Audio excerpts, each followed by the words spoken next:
Are you ready to dig into smart money management?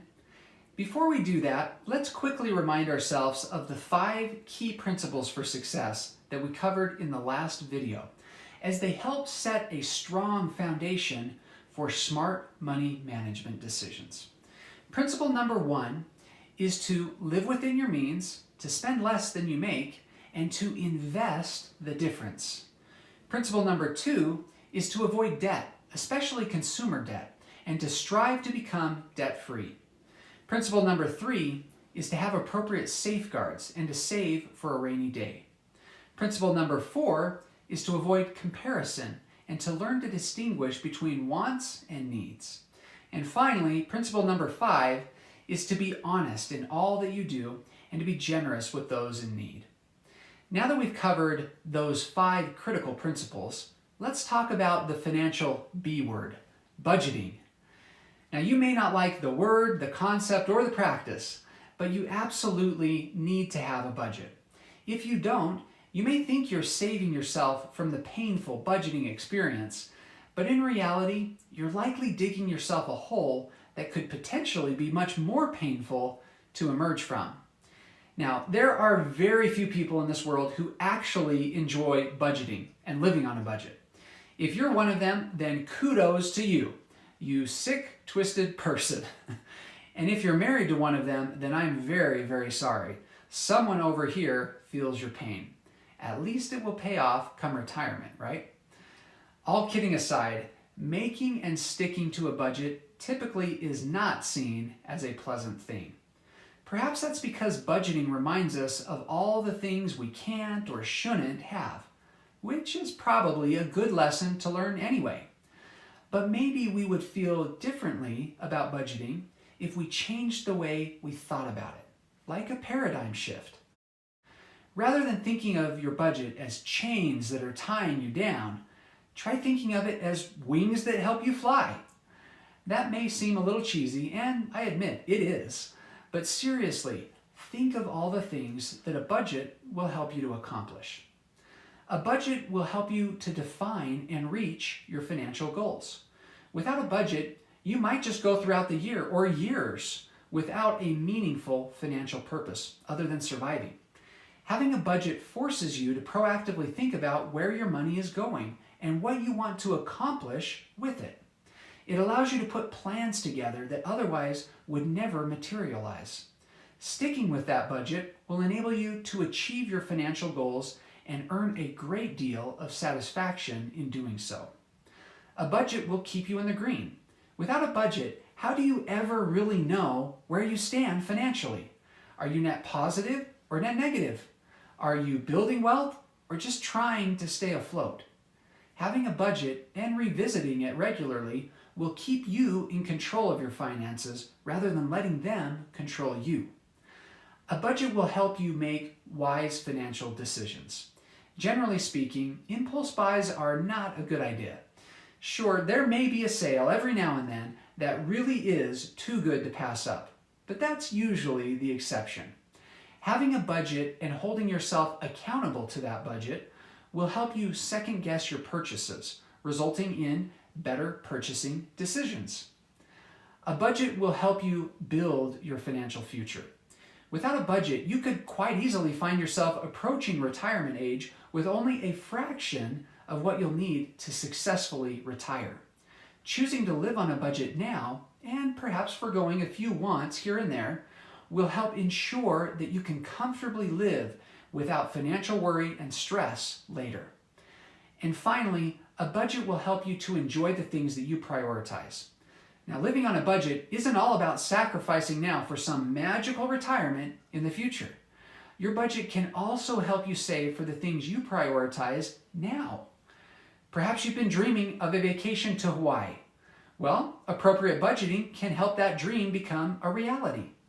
Perhaps you would like a new car or an updated wardrobe, or you're saving for a down payment on your first home. Whatever the case may be, creating and living on a budget will give you the financial freedom to spend money on the things you consider to be your top priorities. With that background, I want to teach you a new practical strategy that I guarantee will not only make budgeting easier and more enjoyable than ever before, but also much more effective and sustainable. To help teach this strategy, I want you to remember the word floss. Yes, like flossing your teeth. I've met very few people who genuinely enjoy budgeting. They are an odd breed, and even fewer who are actually good at it. It's kind of like flossing in that regard, which is something my dentist has to remind me to do every time I visit. We all know we need to do it, and do it better than we currently are. We all know it's good for us, and that it will benefit us in the long run. But very few of us want to or have a strategy for how to make it actually happen. Well, the floss strategy for budgeting is going to change that. The key is to simplify. You see, the problem with most budgeting approaches is that they simply aren't sustainable. They're too complicated, they require too much effort or babysitting, and as a result, you burn out very, very quickly. Now, don't get me wrong, these traditional budgeting approaches, where you carefully categorize and budget for every single purchase, they have their benefits. They certainly hold you accountable and help you track where your money is going. And if those traditional approaches work for you, then I say great, stick with it. But I'm guessing that you wouldn't be here if those traditional approaches had made all your wildest dreams come true. The problem that I see with those traditional approaches is that they require too much time, too much effort, and too much attention. As a result, not long after the budgeting honeymoon period wears off, you become so stressed out about all this tracking and categorizing and updating that you simply throw your hands up in the air and give up. There's no wonder why most people get anxiety just by hearing the word budget. Well, the floss method is going to change your perspective about budgeting. Here's how it works.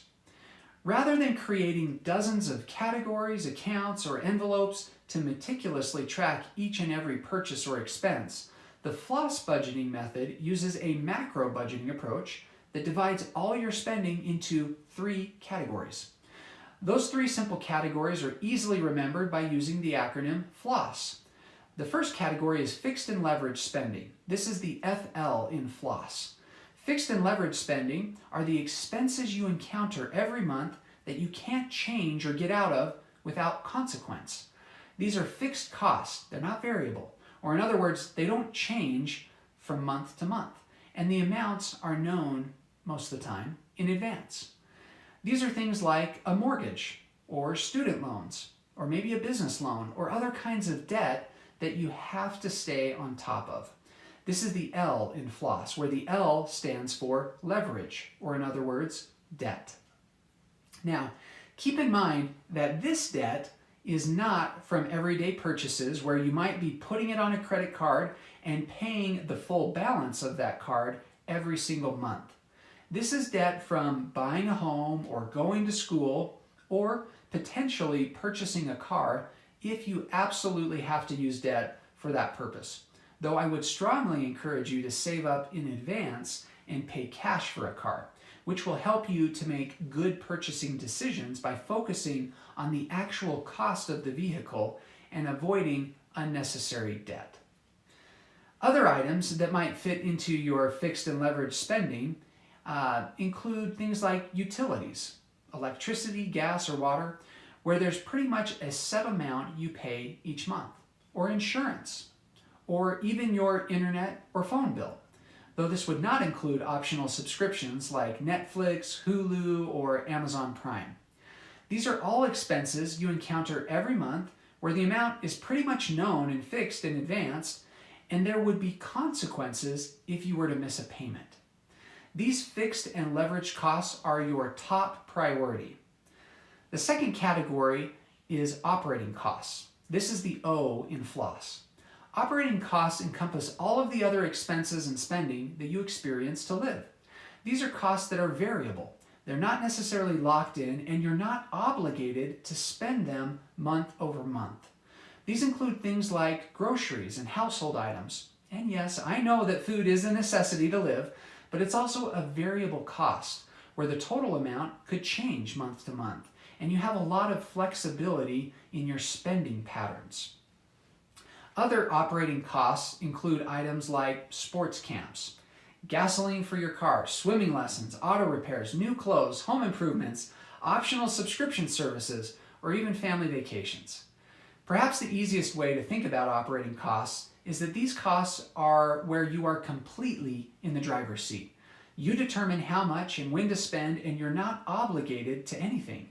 There's no commitment that's tying up your money in a predefined manner. You know you'll have operating costs every month, and so you need to plan for them, but the amount and the exact variety or makeup will vary based on your personal spending decisions and needs. The most important thing to keep in mind about operating costs is that these are still high priority spending items that you need in order to survive and maintain a reasonable standard of living. Remember the fourth principle for financial success that we talked about in video 3, and carefully distinguish between wants and needs. Now, this doesn't mean that you shouldn't live in the moment and enjoy some fun or nice things in your operating budget. But what it does mean is that you should be wise in your spending habits and the allocation of money to your operating costs. So, between your fixed and leveraged and then your operating costs, you've now covered your entire spending budget. That wasn't too painful, right? Trust me, this method of organizing your budget is much more simple and sustainable than what you're probably used to, which is exactly why it works. You see, the fixed and leveraged budget, it essentially sets itself. By definition, these costs, they're known in advance and they don't change. As a result, you know what to plan for each month for these fixed and leveraged costs.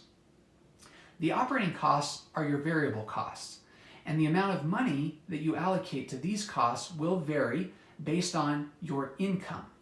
We'll discuss how much money you can allocate or budget to these operating costs in our next video, which will then enable you to actually assign dollar amounts to these two categories and know how much you can and should be spending each month. Now, of course, you still need to track your spending and make sure you're staying on budget with the floss method, but this tracking, it becomes exponentially easier when you're only focused on three categories. First, fixed and leveraged costs. Second, operating costs. And our third category. So that brings us to discuss that final third category in the floss method. The third category in the floss method is savings and slush, the SS in the acronym. Many people don't realize this, but just as it's important to pay your bills each month, it's critical that you pay yourself. Otherwise, you could get to the end of the month or year or even years and have nothing left to show for all of your hard work and effort. How disappointing would that be? Living paycheck to paycheck and consuming everything or nearly everything you're bringing in can be pretty disappointing and is also pretty short-sighted. Saving an amount of money each month, even if it's small, is like paying yourself, and it should be a very high priority. Instead of just paying your bills, you're paying your future self, and you're paving the way for you to start building financial security, peace of mind, and even wealth. This category, savings and slush, is how you get ahead in life. And your commitment to this category will in part determine what your financial future holds. Have you ever heard of the saying, live and work like most people won't for 10 years, and you'll be able to live and play like most people can't for the rest of your life? I would add on to that you'll be able to live and play and serve or do whatever you feel your life's mission is for the rest of your life. Now, of course, there's nothing magical about the 10 years in this saying, but you get the point. Establishing sound financial habits in your life will pay huge dividends and open up opportunities for your future. Saving and paying yourself each month is how you make that financial future that you've dreamed of possible. Now, of course, You might be one of those lucky few who hits it big at some point and never ends up actually needing the saved and invested money that you worked so very hard to set aside each month. If that ends up being your situation years down the road, then congratulations, that is wonderful. That saved and invested money will only further enable your goals and dreams later on in life. But what if that isn't your situation later in life and you do end up needing that saved and invested nest egg that was built up over many years? You see, banking on a future financial windfall isn't a strategy, it's a hope. So while continuing to hope for the best, you should plan and save in the present so your future isn't in jeopardy. Now, more practically speaking, the savings and slush part of the floss method is all of your income that isn't consumed in fixed and leveraged or operating costs. But it's much more intentional than simply seeing what, if anything, is left over at the end of the month. Rather, the savings part is actually built into your budget by predefining the amount you'll be saving or paying yourself each month. And when you get your paycheck, those predefined savings are the first thing that come out, because paying your future self and ensuring your future financial freedom is one of your highest priorities. So if the savings part comes first, then what's the slush part? Well, at the end of the month, once you've been through all of your fixed and leveraged as well as your operating expenses, you may have some amount left over. Remember that your operating expenses, they're variable. So you may get to the end of the month and realize that you have a little left over. This is your slush money. So what do you do with slush money? Well, you have the freedom to do with it whatever you want. Remember, you've already met your savings goal and you've paid yourself. You've also already covered your fixed and leveraged obligations, and you've met your operating needs for the month. So with that slush money that's left over, you can do whatever you'd like. You could put it towards a vacation. You can go celebrate and have a fancy steak dinner. You could go get a massage. You could treat yourself or your spouse to a special gift. You could even make an additional contribution to your savings and investing that month. Or you could simply roll that slush money into the next month and decide later what it is that you'd like to do with it. Now, some months there may be slush money, and other months there may not be. It all depends on how you manage that operating budget. So there you have it, the 3 categories that make up the floss method of budgeting. It's pretty simple, right? You see, rather than tracking dozens of categories of spending and quickly burning out of any energy that you once had for budgeting, simplify your finances by using the floss method to track 3 basic categories: fixed and leveraged spending, operating costs, and savings and slush. I promise that by doing this, budgeting, it will be easier and more enjoyable, and importantly, more sustainable than ever before. The floss method will help you create a positive budgeting habit that you'll be able to maintain for years. After some practice, it will become second nature to you and a natural part of how you think about your expenses. I've spoken with many people over the years about budgeting, and what I've learned is that those individuals and families that are most successful at implementing and sticking to a budget are the ones that are able to simplify the budgeting process without sacrificing any of the benefits. That is exactly what the floss method enables you to do, and is exactly why the floss method has helped so many people to be successful. So in conclusion, the floss budgeting method will enable you to create an efficient, effective, and sustainable solution by dividing your budget into 3 simple categories: fixed and leveraged spending, operating costs, and savings and slush. In our next video, we'll talk in detail about a key question that you may have been wondering as we've discussed the floss method for budgeting. How much can I actually spend in each of these 3 categories? In that video, I'll introduce you to the very powerful 70-20-10 rule and how it will completely transform your financial future when combined with the FLOSS method of budgeting. So I'll look forward to seeing you in the next video.